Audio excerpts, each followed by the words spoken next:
It's hard to describe the indescribable, especially considering age and how it makes memories dim and inaccurate at times. I don't remember plot points.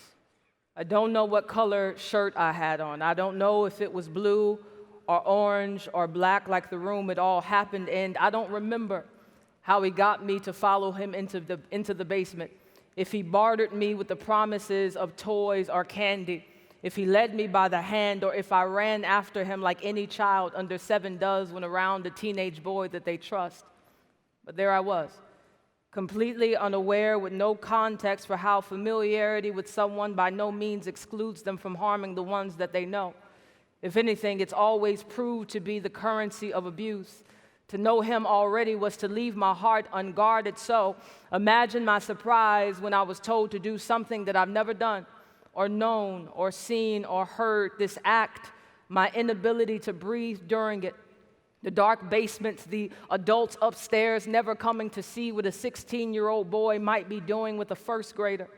My mother at work believing her baby to be safe, trusting that the people she left me in the care of would protect me as only she would. But there again is the contradiction of familiarity. You expect it and the people it describes, such as family or friends, to mean that they are trustworthy. You hope their nearness makes them that. Or at least you hope to have enough wisdom to be able to discern if there is a serpent up their sleeves, but he's crafty enough to hide from even the most protective eyes. When the teenage boy, the ones whose name I will forever remember and never speak, was finished, I was able to breathe again.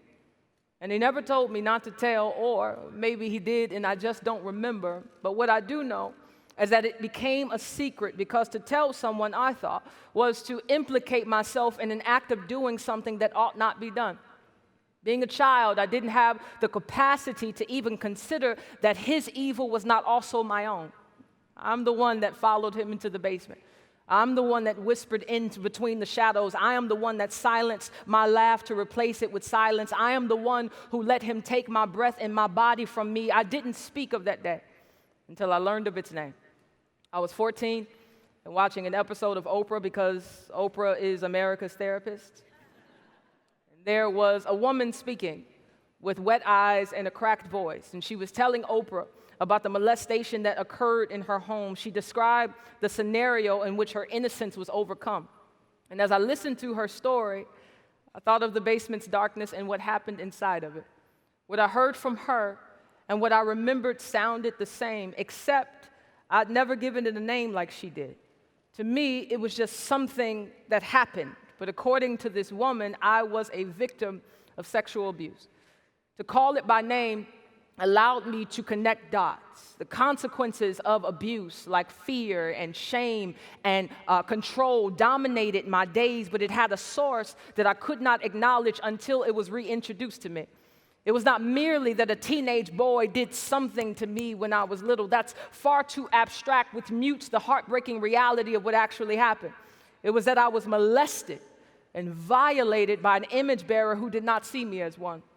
What happened was perversion, demonic, a tragedy, the product of a corrupted bloodline, a cursed humanity, a dying boy spreading death because he thought to steal from me would give him life. To call it by name, no matter how painful, was to make sense of it all.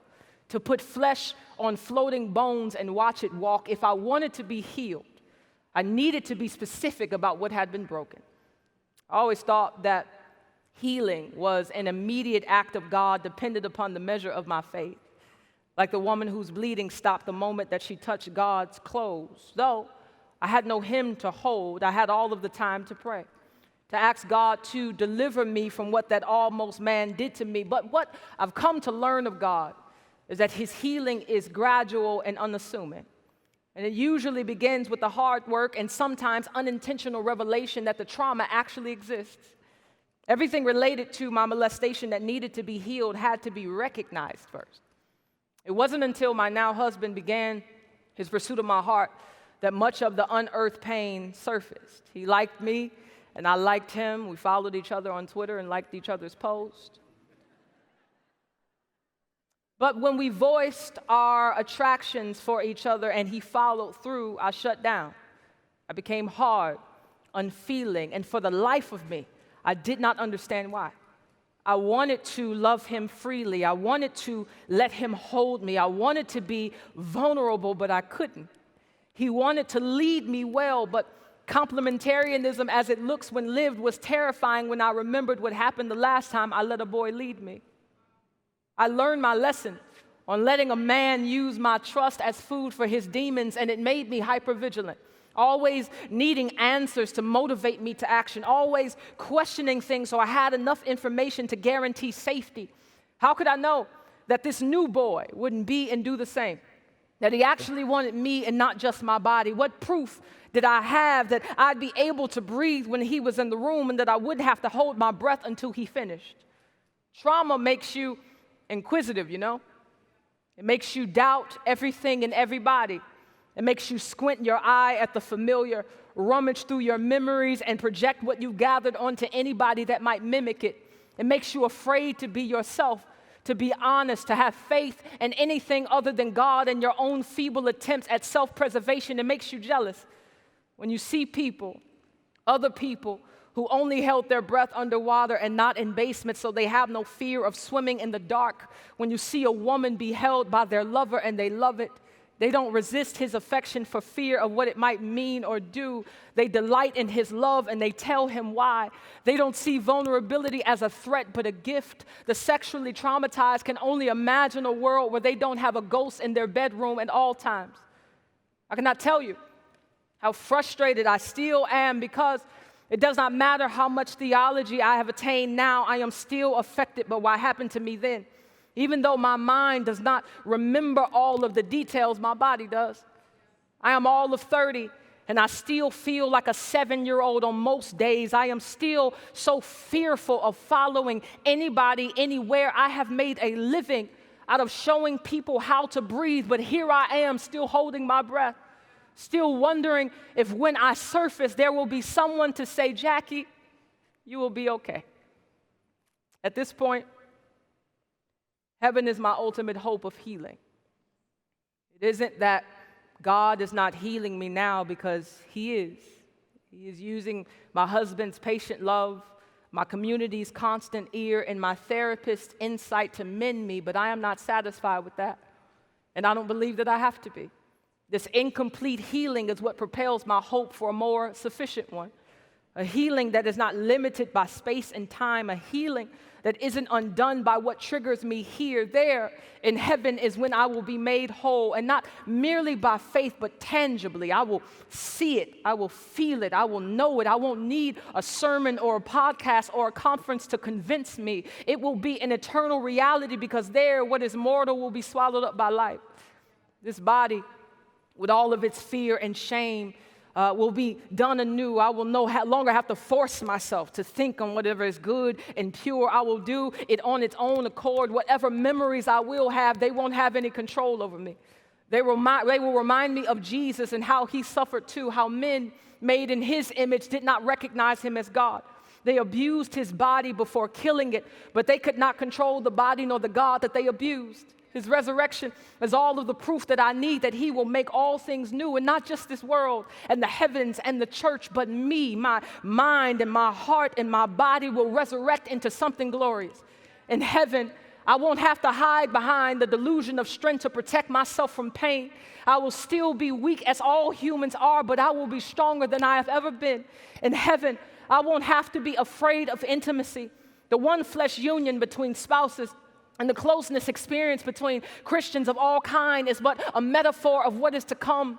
Here I am constantly finding leaves to cover my nakedness, but there we will be completely exposed and yet unashamed of what our neighbors will see. They will see us for what we are and what we've always wanted to be, which is free. In heaven, there will be a man that has never taken advantage of me. A man that has always used his power to serve. A man who unrobed to cover my shame. I have followed him out of darkness and into light, and with him I can breathe at all times. There he is, seated at the right hand of his Father and mine, fully victorious, not only over my sin, but also over what the sins of other people have done to me. Neither their sin or mine was missed during the crucifixion. Jesus sees and settles the dust that the devil kicks up around us. The serpent, though crafty, is still a created thing who will bow before the King one day. The devil and the death that he brings will die, and this is our hope, that all will be made right one day. Even when it doesn't feel like it, there will be a new heaven and a new earth with new people living on it, people that we can know well and trust thoroughly. And don't think that when I speak about heaven, I am disregarding the trauma of today. I speak about heaven because it reminds me that today and all of its troubles are not eternal. So I can be honest about my struggle without being cynical, and I can look forward to what is to come without being negligent. Jesus is healing me, and Jesus will heal me. It is a already and not yet reality that has made my days much brighter. Yes, it hurts still, but what has happened to me or us won't hurt forever. Trauma will not have the final say. Jesus will.